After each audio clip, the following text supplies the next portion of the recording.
Father, we thank you for yet another day. We thank you for life itself. We thank you for your grace and your mercy. We are so grateful for the opportunity to serve the citizens of our city. Please guide our hearts and minds as we make our decisions. We seek you first in all we do together. Remind us that we are not only elected city leaders, but also servants that is a responsibility to serve the common good for all.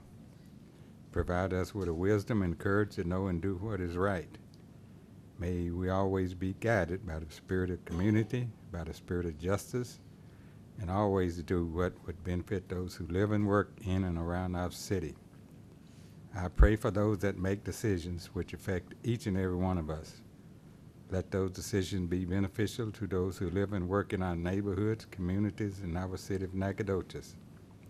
Father, I ask that what we do here this evening be pleasing in your name. It is in your most blessed name I pray. Amen. I'd like to now call the meeting for July 2nd, 2019 to order. And the first item on our agenda is community recognition.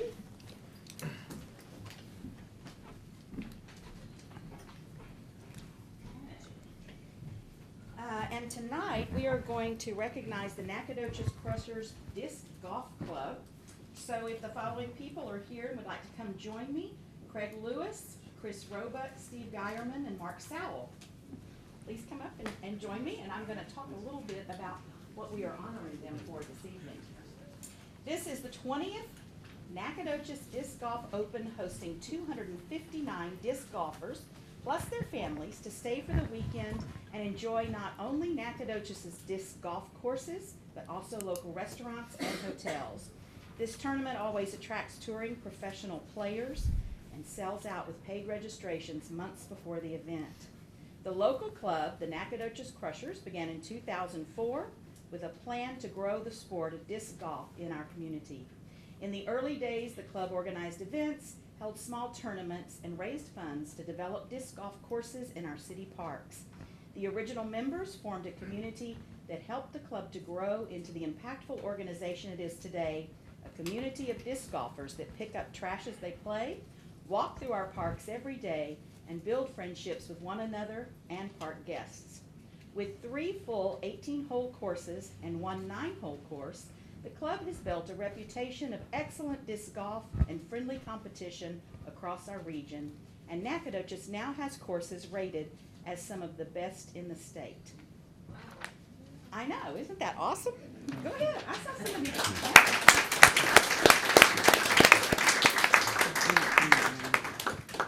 you. Okay, so what we have here are our commemorative bricks that are reminiscent of our downtown streets. And so our hope is that when you look at this, you will think about your city and your community and how much all the work you do is appreciated. So I'd like for each one of you to have one of these, and then stay up here with me. Council members, would you join me down here for a photograph? And we're going to kind of move to the center of the room, if you all would like to. Y'all are used to being close. Right? Yeah, come on. And Amelia? Yes. The taller people in the back. Okay. Can you see? I don't want to block you. Can you see everyone? Yes, ma'am. Okay. 1, 2, 3. Thank you. Thank you, gentlemen. Appreciate all of you very, very much. We love our city. Of course. Yes, thank you. Of course, of course. Somebody get my paper?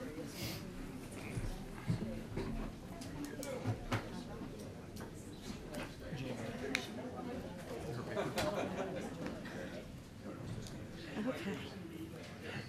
Let's see. Next on our agenda is our open forum. The open forum is the public's opportunity to address council on any matter related to the city that is not on the agenda. Our rules and procedures for council meetings apply to the open forum and include disrupting the public meeting as a violation of state law, and no cursing is allowed. Your comments are limited to 3 minutes. In accordance with the Texas Open Meetings Act, City Council generally cannot discuss, consider, or take action on matters not listed on the agenda. The first person to sign up this evening was Mr. Bill Fisk. Would you please come forward? Good evening. Good evening, Mayor, City Council members. My name is Bill Fisk. I live at 593 County Road 313, my zip code 75961. I preemptively want to say first that I believe in God, that He is the creator and sustainer of this universe and everything therein. I believe in His Son, the Lord Jesus Christ, His crucifixion, His resurrection from the dead, His teachings. He is presently our Savior, our mediator, our advocate to the Heavenly Father. However, on the last day of time, every knee shall bow to Him, and He will be our judge. I believe in the Word of God, the Bible. It is a timeless guidebook for everyday living. It tells us what to do to be pleasing to God and also what God disapproves of. It tells us to be kind, to be humble, to have self-control, to love our neighbor as ourselves. But strangely enough, it also tells us how we are to deal with governing authorities. It also tells us to submit ourselves to government and those officials who would enforce the laws of government. Romans 13 plainly spells this out for us. My flesh and blood father taught me to respect law enforcement, and I have taught my sons the same. Get wisdom, my sons. When a policeman confronts you, you are to give him the utmost respect, and you do what he says. It does not matter what color his skin is. You do what he tells you to do. Police have a job to do, and that is to protect us, the public, from those who would do evil. And there's an element in our nation that do not care about law and order, but rather they seek to undermine it. Our police force is the thin blue line trying to keep us safe from this element of unruliness. We must support them.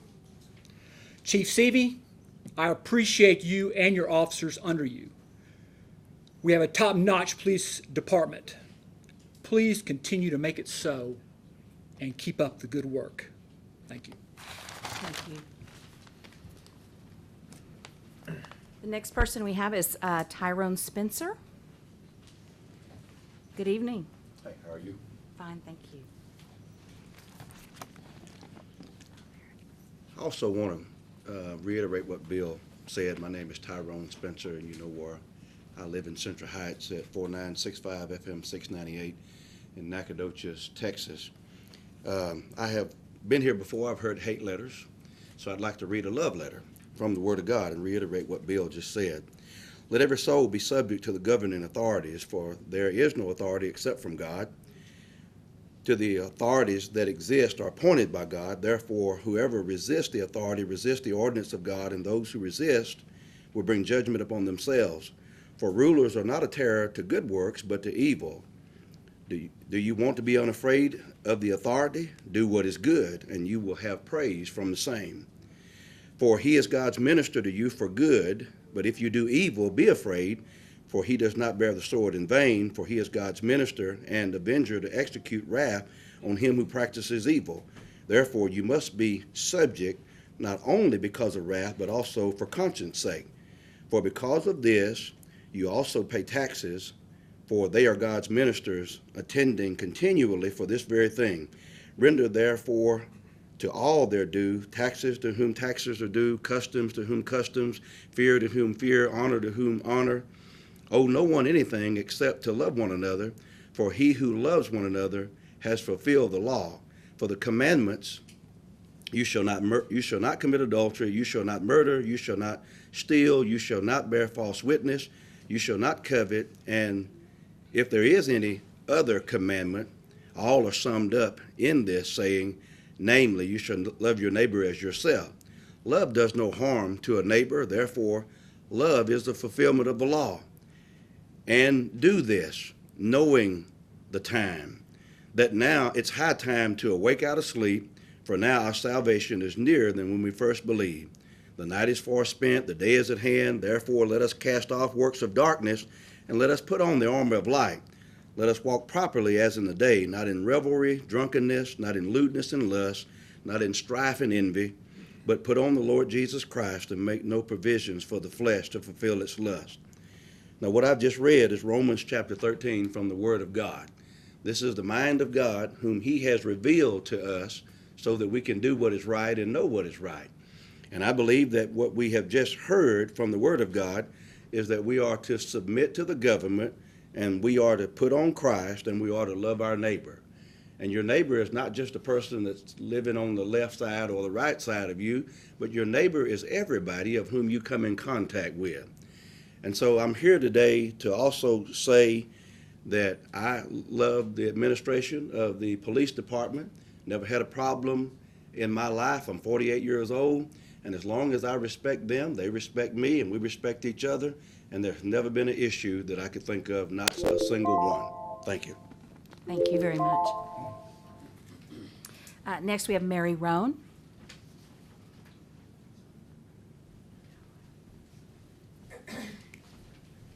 Good evening. My name is Mary Roan. I live at 700 Northwood Circle, Nacogdoches 75965. I would like to begin this by saying I too am a Christian, and I appreciate Mr. Bolton's prayer. I thought it was well said, and I know that the Lord heard that. I am here in support of our police department again, and I would like to say that it has come to my hearing again that there are students at SFA that for some reason feel like they're not safe here in Nacogdoches, not because of criminals, but because of our police department. And I've had a conversation with someone about this, and they said, well, you know, if we want our SFA students to stay here, you know, we better do something about our police department. Well, our police department is, of course, not the problem with the SFA students that fail to behave themselves. Bad behavior is the responsibility of the person doing it, just like good behavior is also the responsibility of the person behaving well. So I would say to my city council, because this is my city, this is our city, that we need to really weigh and balance how much they influence our thinking, your thinking, as our city council. And I know it's not on the agenda, but I'm just saying there are things out there that undermine the good for everybody of every color, every size, every nationality that lives in this town. And they need, in my humble opinion, to get a life and get over it. I just want to say we have a great police department. Jim Seavey is a superb chief. Our officers, men and women alike, all are excellent, and we have no problem with our police department. The problem is not there, and I just want you to know I support them, and I would hope that you would do the same. Thank you. Thank you. Kyle Childress.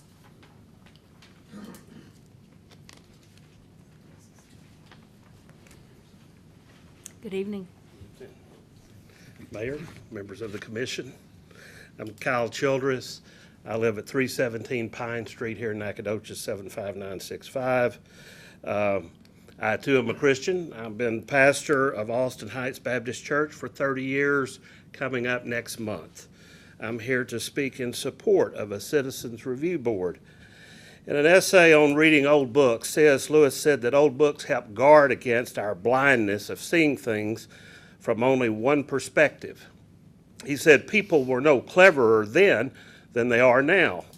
They made as many mistakes as we, but not the same mistakes. He went on to say, 2 heads are better than one, not because either is infallible, but because they are unlikely to go wrong in the same direction.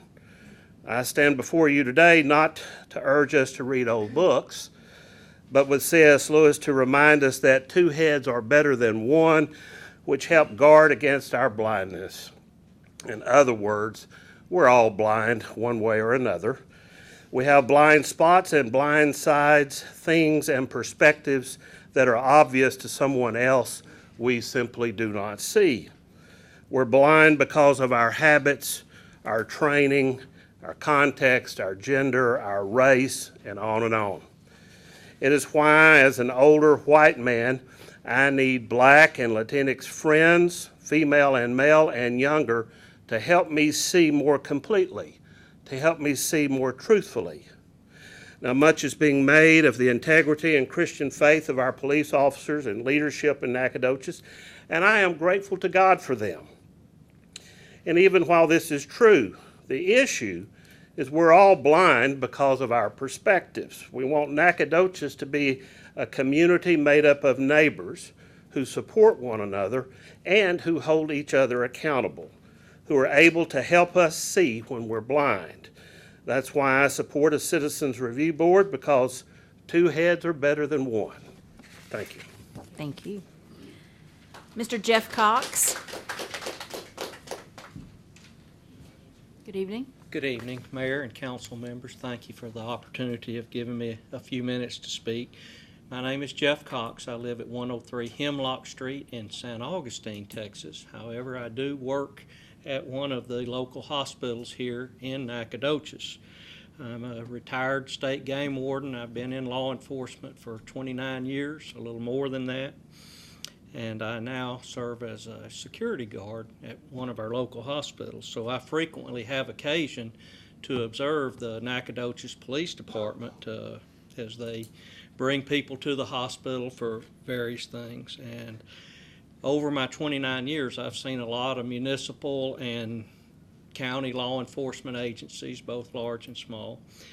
And the men and women I see here with the NACPD, they're professional, they're very courteous as they can be, they're well supervised. I often see sergeants and lieutenants on scene there in difficult situations. They show a great deal of restraint in dealing with psychotic and mentally ill people. That's always difficult for us to deal with, and people that are under the influence of drugs and or alcohol, also difficult to deal with. But they're patient, they're compassionate, they're empathetic with people. Unfortunately, there is violent crime here in Nacogdoches County. I've seen more than a few gunshot victims come to the hospital, assault victims, stabbing victims.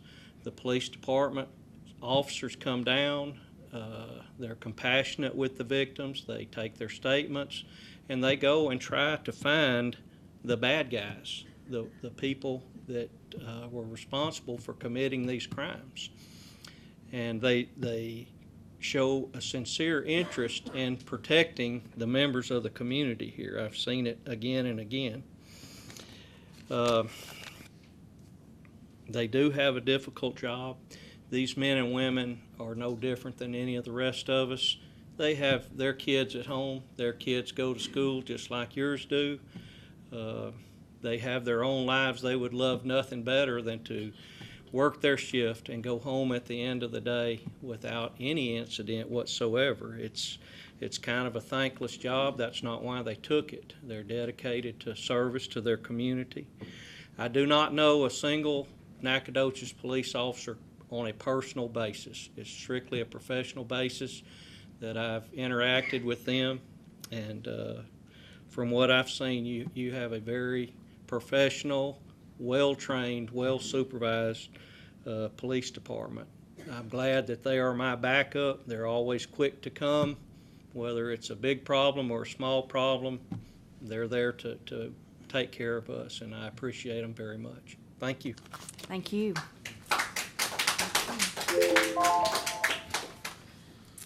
Okay, next we have our consent agenda, and unless there's a concern with the minutes, the chair would entertain a motion for approval. Motion to approve. I'll second. Okay, moved and seconded that we approve the consent agenda as it is stated. If no discussion, please signify by saying aye. Aye. All those opposed, motion passes. On our regular agenda, consider confirmation of naming committee's recommendation to name splash pad to be built in Maroney Park as Splashadoches. Is John Anderson here?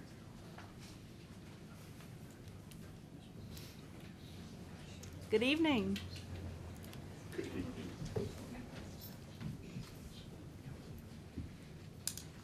Good evening. I'm John Anderson. I chair the Facilities Naming Committee, which you created to review, according to a policy, any request for naming a public facility of any type. Considering the current policy and the second item that I'm presenting, they are substantially the same. One we're proposing is cleaned up and made a little easier to use. The current issue of a name was considered by this committee, and while there's nothing in the policy that deals with parameters of a whimsical name, they were not aimed at that, but they do not in any way suggest that this is inappropriate. So the vote of the committee with unanimity was that it be considered by the council as something that would be entirely acceptable under the current policy and under the proposed one. So that's the first issue that we have. The second one, if I may include it, is a proposed slightly revised policy. Both the proposal from the Parks Advocacy League, who are entirely appropriate as sponsors of a name since they raised a major chunk of the money. And it was their, I think, wise approach to ask a lot of people what might be a good idea for a name. And this is their proposal. I bring you this not as a surprise since it was in the newspaper today. Are there any questions about either the proposed name and its consideration or the proposed policy, which is slightly revised? Well, as a matter of clarification, I believe on tonight's agenda is just the confirmation of the name. So I think we would, if I'm not mistaken, so we would need to look at the revision of the policy. Are we correct on it? Okay. Yeah, which is Yeah. fine, which is fine. Okay. So first, we're going to hear from the public, if they have any comments, and then we'll ask you to just, you can Well, just kind of we'll- step aside, and then we may have some questions about the Your name. committee will return then. Yes, with of the course, proposed of policy. course, of course, but don't go too far. Okay. So is there anyone here that has a comment or something to say about the naming of our new splash pad out at Maroney Park, Splashadochus? Oh, I see a lot of heads bobbing up and down. Y'all kind of like that name. It is kind of whimsical, isn't it? Okay, if no comments from the public, council, do you have any questions or comments for Mr. Anderson? No? Okay, thank you very much. Appreciate it. Is there any discussion with council? And if not, Chair would entertain a motion for approval. Someone want to make the I'll make a motion? motion, we approve the name Splashadochus for the splash pad that's gonna be built at Maroney Park. I second. Okay, moved and seconded that we consider agenda item number 6 as it is presented there, naming Splashadochus. All those in favor, please say aye. Aye. All those opposed, motion passes. It is sort of fun to say once you say it quite a bit. Agenda item number 7, consider a resolution authorizing the Nacogdoches Convention and Visitors Bureau to pursue designation as a Texas music-friendly community by the Governor's Office of the State of Texas. And Sherry Morgan, are you, yes, you are presenting that. Good evening. Good evening.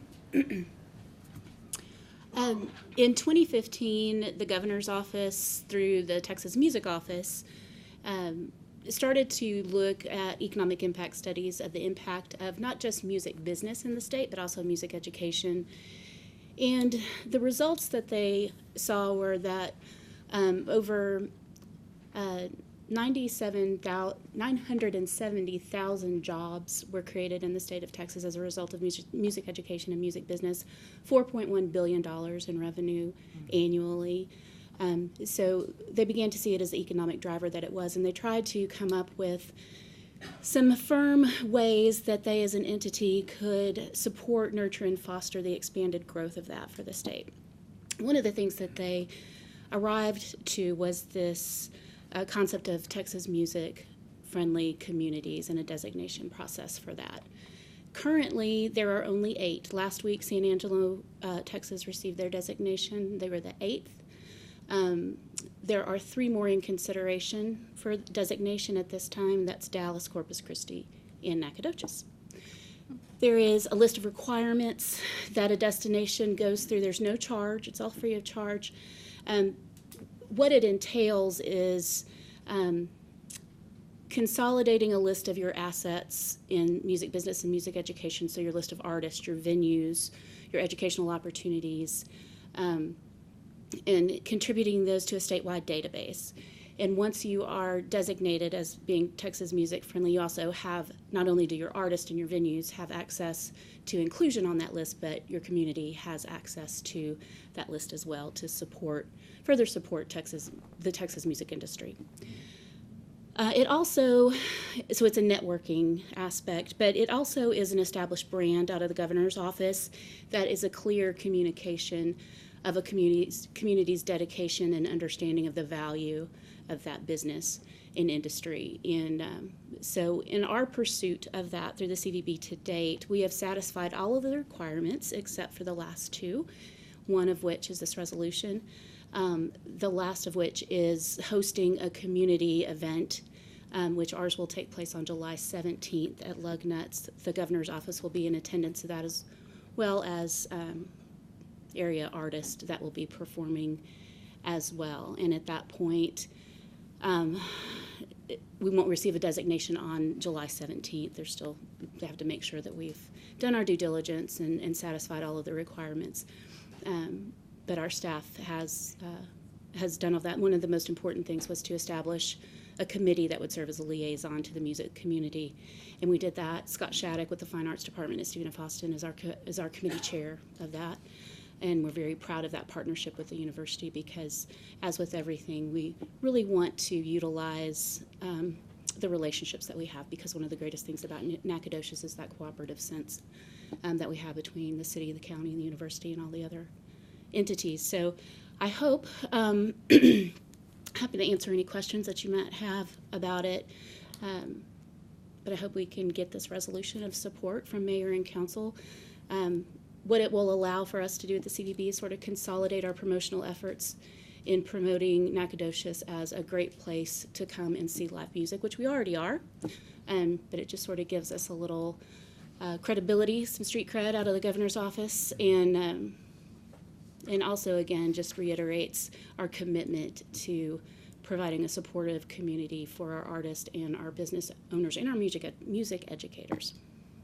Okay, great. Is there anyone here that has a comment they would like to make or share? I think the music here is great. Music is great. Marilyn. I don't sing, but my daughters do. Okay, thanks, Marilyn. Can you come up, please? Yeah, come on up, and I give Marilyn a pass. So, but everyone else that speaks needs to come up and give their name and address. Hi, I'm Bridget. I live at 122A Watermark. Okay. I didn't know I'd have to come up here and speak. Oh, that's okay. I am a very avid producer here in Nacogdoches. I do a lot of music events here with my friends. I host open mic with my friends at Macklemore's Ale House and Bistro. I put a lot of shows on. There's one this Friday at Purple Haze. It's a EDM show. If y'all want to go, let me know. I think this is awesome, and I'm really excited about this. I really do hope that this meeting I can't attend. I hope we can make another meeting sometime, or something that can be at a different time after 5 o'clock that I could attend. But I really do think this is exciting, and I hope that this meeting does encourage a lot of people to see the music scene here in Nacogdoches. It's really exciting. There's anything from country and folk to rock and EDM and rap. It's really awesome. Yeah, I just wanted to voice my support of it, and I hope that it encourages all of y'all to go out to more events.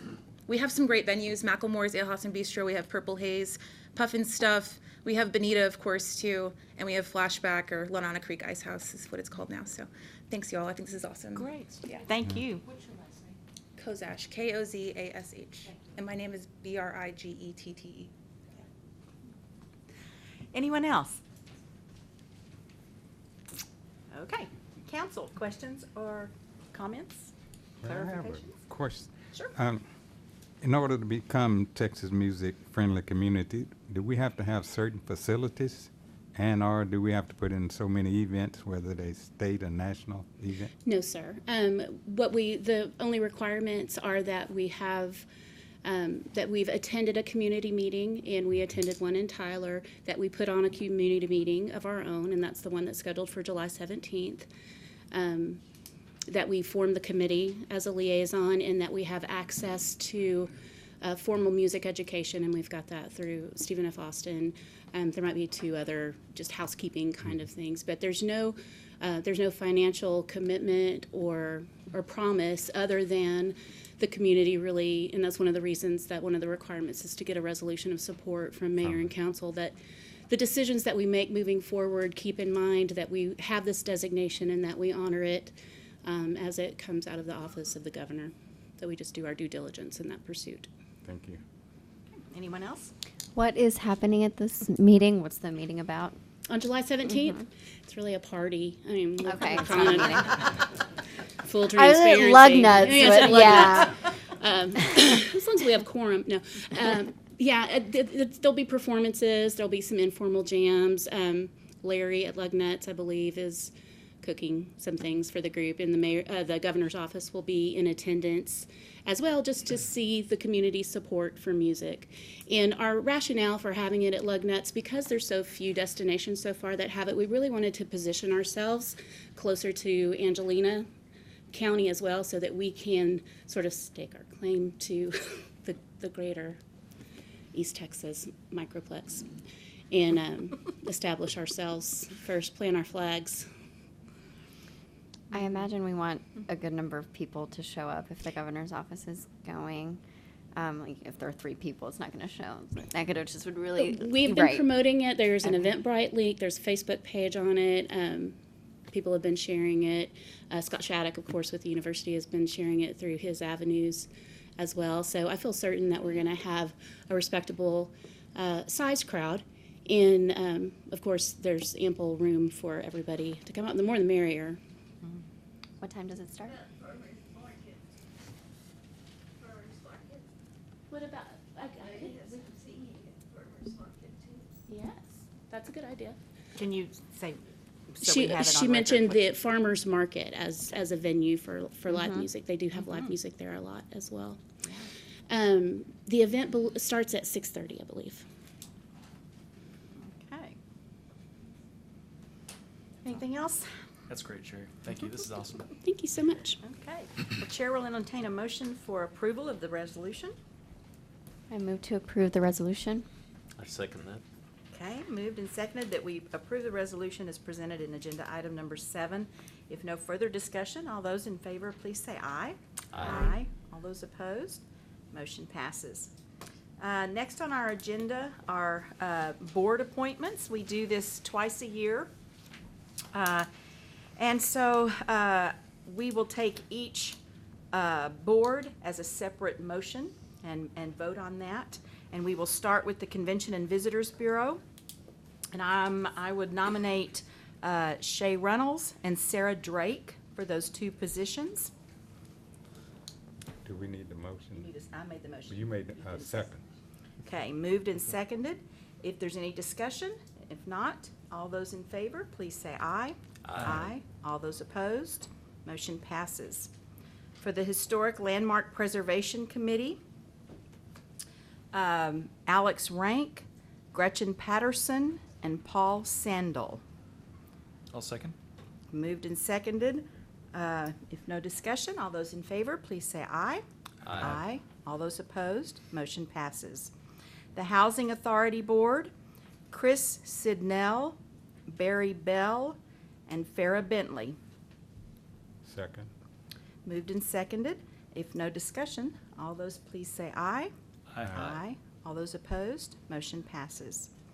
The Main Street Advisory Board, I'd like to nominate Jessica Pinkert. Second. Moved and seconded. All those in favor, please say aye. Aye. All those opposed, motion passes. The Mayor's Committee on People with Disabilities, I'd like to nominate Christina Ward, Jennifer Perry, Gordon Reynolds, Tiffany Rivers, Michael Malott, and Todd Petershagen. Second. Moved and seconded. If no discussion, all those in favor, please say aye. Aye. All those opposed, motion passes. For the Parks Board, nominate Lauren Tyler, Jeffy Brewer, and Christy Turner. Second. Moved and seconded. If no discussion, all those in favor, please say aye. Aye. All those opposed, motion passes. For the Planning and Zoning Commission, I'd like to nominate Stephanie Malott and R.J. Bohack. I'll second. Moved and seconded. If no discussion, all those in favor, please say aye. Aye. All those opposed, motion passes. For the Zoning Board of Adjustments, nominate George Middlebrook, Rhonda Ward, and Sarah Jones. Second. Moved and seconded. If no discussion, all those in favor, please say aye. Aye. All those opposed, motion passes. We had a very large number of people that applied for these boards and some extraordinary interviews. We had a really good experience. It just seems to get better and better with more and more people wanting to step up and serve our city. So thank you to all of those who did apply and we were able to visit with. Moving on to agenda item number 9, we have a budget presentation with budget highlights. That sounds fun. Madam Mayor, City Council, I want to emphasize tonight that there is nothing that has been approved by the council, obviously. Some of these recommendations that you will see, they're subject to change, and unfortunately, some of these numbers are subject to change by circumstance beyond our control. I want to remind the council that due to an initiative of Representative Clardy, there's about $289,000 that's being freed up from the Sunset Cemetery Trust Fund.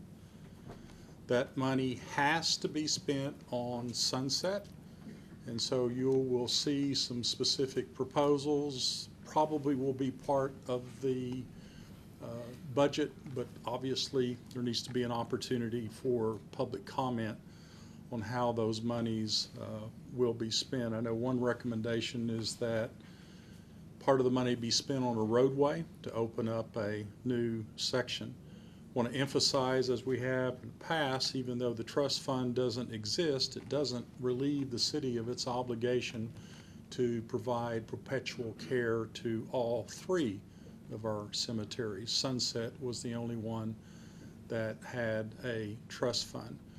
Reminder that we're not recommending any raises beginning of the fiscal year of October 1, simply because we recently gave a raise. Also, the next raises, we're recommending that there be a salary survey, which means that typically that your people that are paid more, they probably won't see a raise, and most of the money is pushed down to a level where people make less than a lot of the managers of the city. But we'll have to wait and see what the results of that survey are.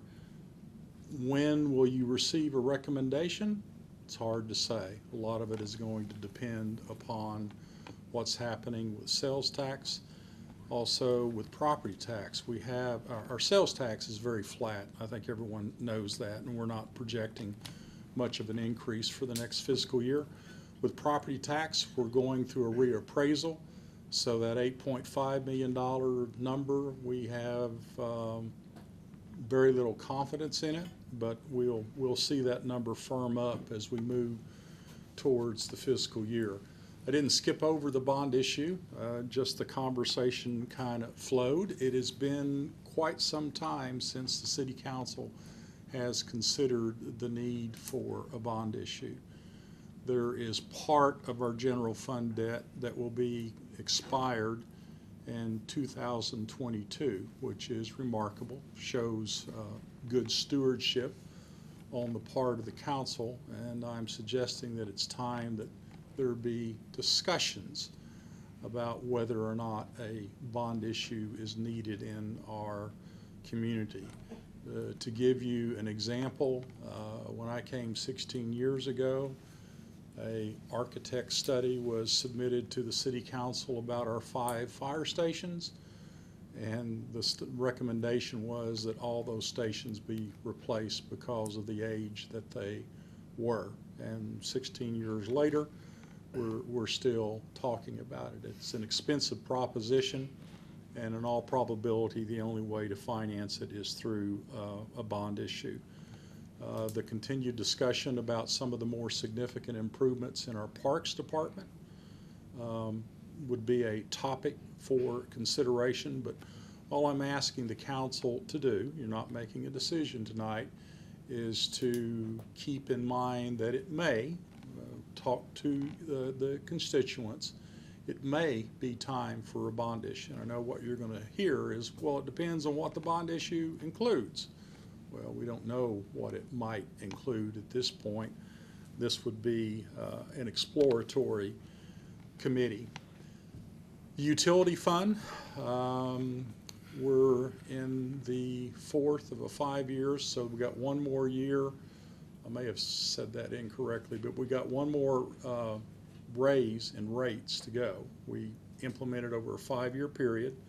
Most of that increase will be placed upon commercial and industrial because of the costs associated with providing. Reminder that we have a unwritten policy that you maintain a 25% reserve in all of our major funds, and that is there to take care of some unseen catastrophic need.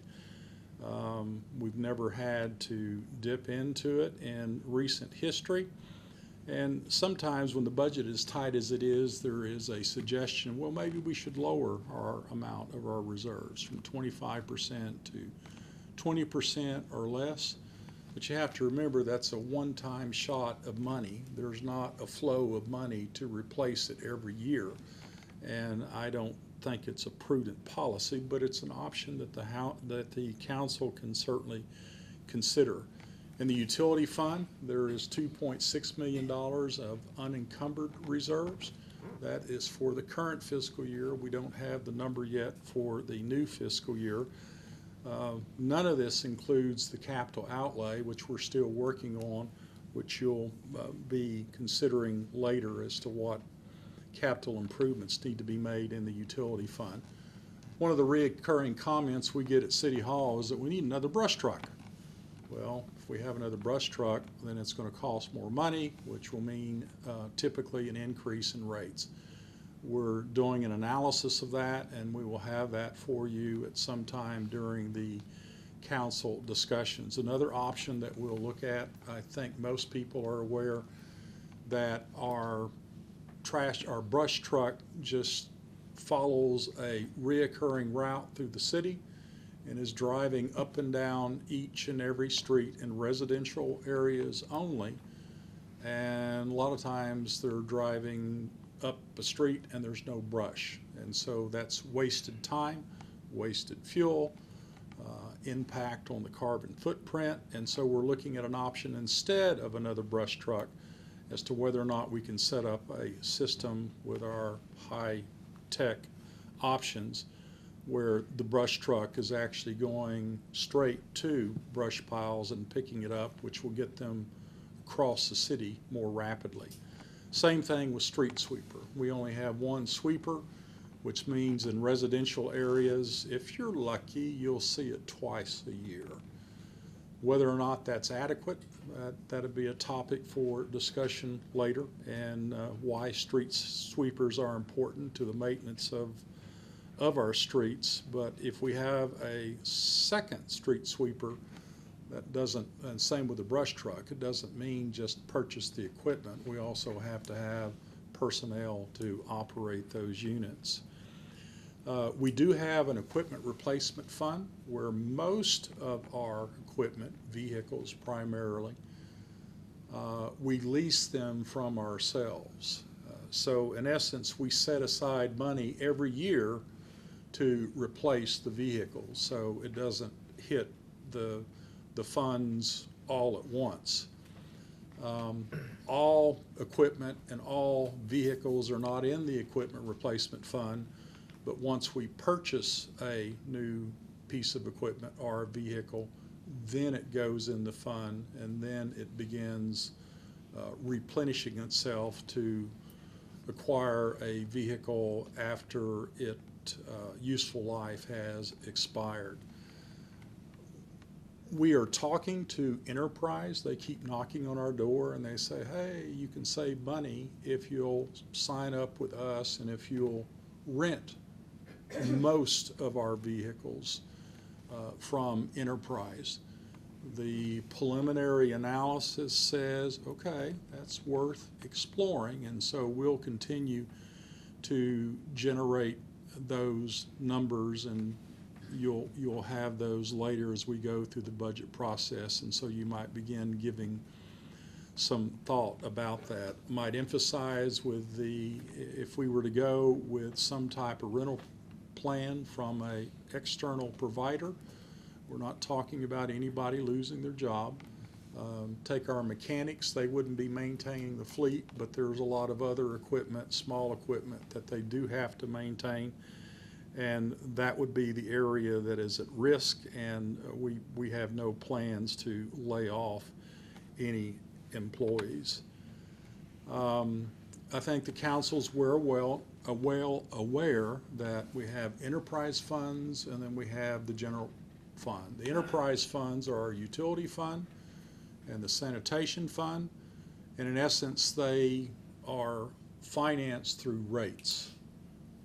There aren't any tax dollars that go into those enterprise funds, and so when someone says, well, I'm paying taxes for my water, you are not. You are paying a rate based on the amount of water that you consume, and that also applies to sanitation fund. The general fund is all those other things that traditionally you don't charge services for. So we have a free public library. We have our park system, public safety. We don't charge you to come to your house with a fire unit. And so the general fund is typically the problem child of our budget. There always seems to be a lot more needs than there are revenues in order to take care of those needs.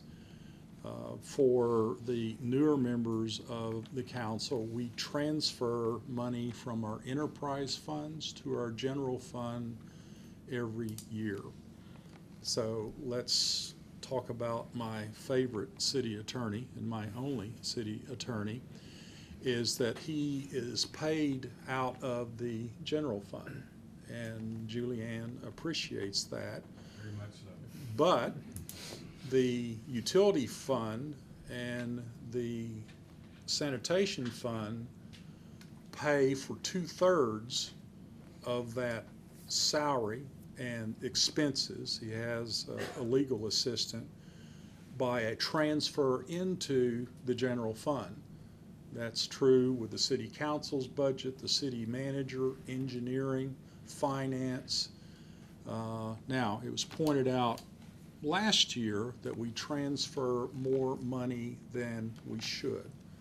I think that's true, but the consequences are if you lower that amount that you're transferring, then you're going to have to increase revenues, tax increase, in the general fund to leave the level of services where it is. There's nothing improper about it, other than I would say it's not a best practice. We've been aware of it for the 16 years that I've been here, but we haven't found a way to effectively reduce those transfers without having a significant catastrophic impact on the general fund. I think that you are all aware of a new initiative of the council for the current fiscal year of the development office. Anna Middlebrook, the development officer, is doing a great job. You will hear from her on August the 6th, I believe. What's wrong? No, it's not. Shh.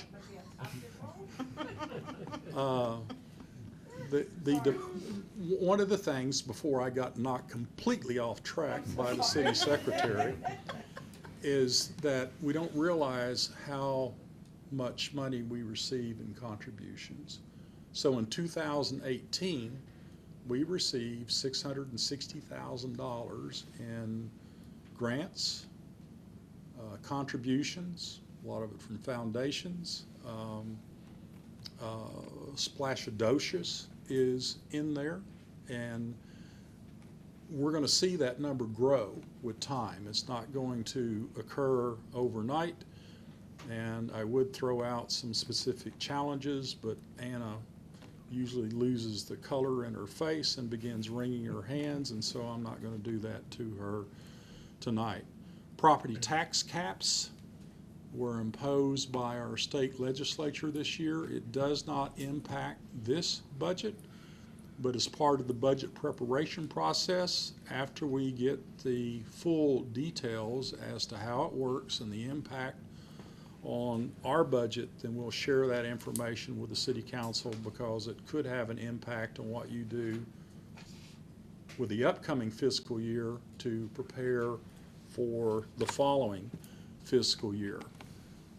We've got some bad news, but not too bad news, that health insurance we're going to have to increase at least 10%. That cost us another $291,000.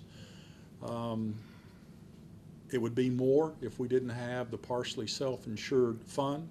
Jeff Summers will be here at the first council meeting in August to talk about health insurance and ask for council approval with that plan and provide you all the juicy details. The proposed budget for now, I may change my mind, decide that we can't afford it, has a consultant for state intergovernmental relations, AKA a lobbyist. I talked to Representative Clardy about this. One of the problems that we face in the legislature as a rural community is that Senator Nichols and Representative Clardy, much more often than not, they're right there with us and they're swinging for the fences. But that's only one vote in the Senate and one vote in the state House. That doesn't get it done. I think everybody knows that. And we need some help. We need individuals who have influence with the metropolitan areas as well as the other rural areas of Texas. And so we'll be vetting this more, and we will provide additional information. One of the obvious issues that they would be working on is transportation. Just because we've got the West Loop funded, that doesn't build I-69. We're now working on the north interchange. We don't want to wait 10, 20 years to get that done, and then we need the interstate actually filled in the city proper so that we may pursue economic development along that corridor more aggressively, but more will come. Comprehensive plan. Our Director of Planning has given us an estimated cost of $150,000. You know, my inclination right now is that we wouldn't recommend that we do the entire amount, but that's a council decision. And we'll look at a lesser amount, looking at a segment, much like we did the Parks Master Plan, or we'll look at doing a segment ourselves and not asking for an outside consultant. Boys and Girls Club, they currently receive $35,000 per year in the proposed budget. For now, I'm recommending that they receive an additional $35,000. when you consider the impact that the Boys and Girls Club has on our recreational budget, it is immeasurable. So if we didn't have the Boys and Girls Club, we would be looking for a whole lot more money to provide various programs to our young people for much more than $70,000. That $35,000 figure that we pay now has been the same for maybe 20 years. And Boys and Girls Club has asked for some additional help. We've looked at it, and we think doubling that number is prudent, but you're not asked to approve anything tonight. Water and sewer fees, one of everybody's favorite topics. The Texas Municipal League conducts an annual survey of water and sewer rates throughout the state. I'm going to kind of fly through these first two slides of water and wastewater. And one of the things that we are told on a periodic basis is that the water and sewer rates are higher in Nacogdoches than they are any other community in East Texas. That's not true. And the survey bears out that it's not true. I want to emphasize that we do not set our rates based on what other entities are charging. We set our rates based on what it costs us, including depreciation, to operate the systems. So when you look at the combined water and sewer, you can see, I'm just going to talk Nacogdoches inside the city limits, for 5,000 gallons of water, you can see that what our residents pay is $53.70. That is a lot of money, but slide down to the bottom and look what the average cost is, and we're $7, $8 below that. The same with 10,000 gallons. We're not the lowest in that category, but we're still a few dollars below the average. And then when you look at commercial water and sewer, you see that the same thing is true. We're lower than averages, except for the consumption of 200,000 gallons, but that's one of the things that we've been addressing with commercial, is the expense it takes to provide water and sewer to a entity that has a 6-inch meter. It costs a whole lot more to provide them with water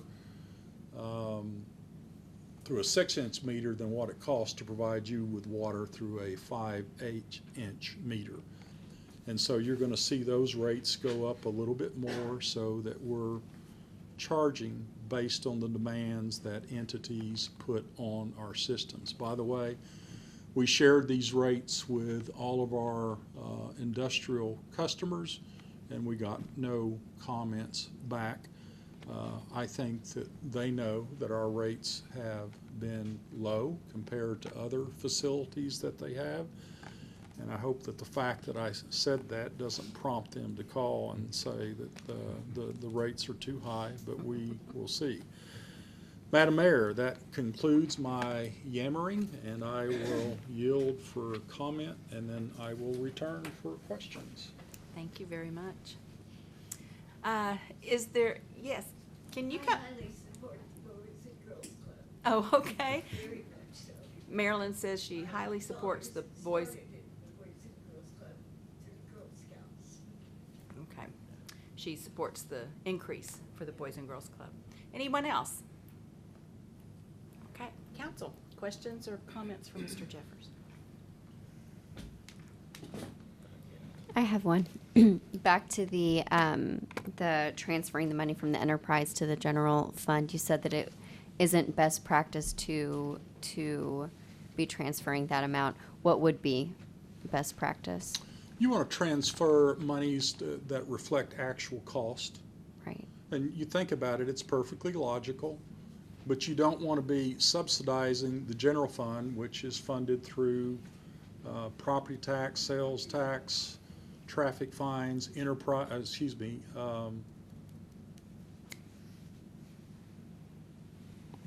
what's the electric, franchise fees. I knew I'd get there eventually. I just had to look at Jeff and it scared me. But you shouldn't be subsidizing it with money from your enterprise funds. But when you think about it, we're one entity. Our budget is one document. We show 3 separate major budgets. They're all intertwined.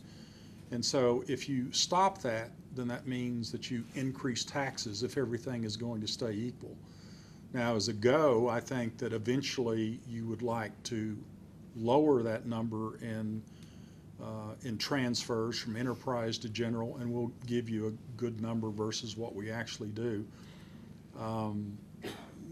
But it's painful to get there. There's not an easy way to get there. And if someone's making an assumption that they're going to be paying less to the city, that's not true. You're either going to pay it in taxes or you're going to pay it in utility fees in this particular situation. And I don't say that to justify it. I say that to help to emphasize how difficult it is to find a solution. And those transfers have a historic perspective that nobody can tell us for sure. I suspect one day someone woke up and said, oh man, we need some help in balancing the general fund, and so let's increase the transfers, the intergovernmental transfers, in order to do that. Nothing wrong with it, except I think, as you said, it's not a best practice. Okay, so help me out here because I think I'm missing something. If we're transferring more than what I'm hearing, we're transferring more than we need, more than the cost, right? That's what you, okay. Yes. But not transferring more and just keeping it to the cost would be catastrophic to the general fund. Yes. Okay, what I'm not understanding why transferring more than necessary to the general fund would be catastrophic. Well, if you were to correct where you're transferring only what it cost, then you're reducing the income to the general fund, which Okay. means that you have to increase, well, you can lower your rates Mm-hmm. in the enterprise funds, but you have to increase your taxes in the general fund. Okay. And so at the end of the day, your numbers are going to look the same, Right. except they're coming from different pots of money. Okay. Okay. It's easier to illustrate when we show the actual numbers, and I apologize that I don't want to make it too convoluted tonight. I'll convolute you later. Is there a great reason why we don't choose to use market rates for water or trash instead of using cost plus? It has purely a historic perspective. You know, from an economic development standpoint, you want your utilities to be lower than surrounding communities. When you look at Pilgrims and the amount of water that they use, rates are very important. Whether or not it played a role when they located here, that information's probably been lost. But typically, governmental entities charge what it cost. Only recently did those costs include depreciation. And that's been a struggle for us, as well as other cities, to begin adequately funding depreciation. And when you think, well, look at what happened to our streets. We haven't been funding depreciation because we couldn't afford to. And so the solution is, okay, let's add $5 to the water bill. You had a public hearing. Most people, Councilmember Bowden, AKA Viceroy, he said, well, a lot of my constituents say, I don't mind, and he was shaking his finger at me, he said, I don't mind paying $5 more if it goes to the streets. And so you get couple reports a year and a commitment from staff that that $5 is going to streets, and you can see where it's actually spent. But if we'd been funding depreciation, then we wouldn't have had the discussion about having to do that. And that's also true in the utility funds. You know, one area to where we may have to borrow money, you're all aware of, what, 3 leaks of sewer on Lenana Creek? That infrastructure has lasted most likely longer than it was designed to. And that entire system needs to be replaced. This is uneducated, and engineering's working on a preliminary number, but you're probably talking $10 million to do that. And then you slip over to the Bonita and you have the same situation. We just didn't have any catastrophic failures with the recent rains, and now you're talking about $20 million. And the money's not there to do it, obviously, and if we had those type of reserves, and I'd be pointing my finger at you, wanting to know what you're doing with those type of reserves. And so in all probability, we're going to have to talk about borrowing money in order to do that. Not necessarily a bond issue. With your enterprise funds, the financing mechanisms are or can be a little different. Can do a bond issue, but all of it is subject to or would have public input, and then the council can make an informed decision. But we're working on those numbers, and also we'll make you aware of the risk. You know, Steve Bartlett, your city engineer, is pretty conservative, and if he had his way, though, he would replace everything. He likes to say the oldest town in Texas with the oldest infrastructure. And we have lots of challenges, and what's going on underground, you can't see it until it breaks. Now, we do camera our sewer lines, but the breaks that occurred on Lenana was because of rains over an extended period of time. The big break, there was a mudslide that just took out a significant section of a pipe. The pipe didn't fail. The landscape pushed the line to the point to where it broke and then into the creek. But as soon as we are made aware of those, we move on them aggressively. We hired a private contractor to help us, simply because you're talking about a 30-inch line, and we don't have the equipment to work on that size line, and we don't need that type of equipment because it's extremely rare. But we had 2 subsequent breaks, which were because of too much storm water infiltrating into the wastewater flow and putting a stress on those pipes that are worn out. They're concrete pipes, and over a period of time, because of the environment that they have to function in, the gases and the waste itself erodes the concrete, and it makes it more subject to a failure. If we have the information on the trash rates relative to other communities, kind of like what we have for the water, I'd love to see that if we could get that in the next 5 I don't minutes. think it's available, but we can do a local survey. The immediate area, Longview, Tyler, Lufkin, and the smaller communities. If it's not burdensome, that'd be great. Jan doesn't have anything else to do. She can do that before Sorry, she goes Jan. to the wedding.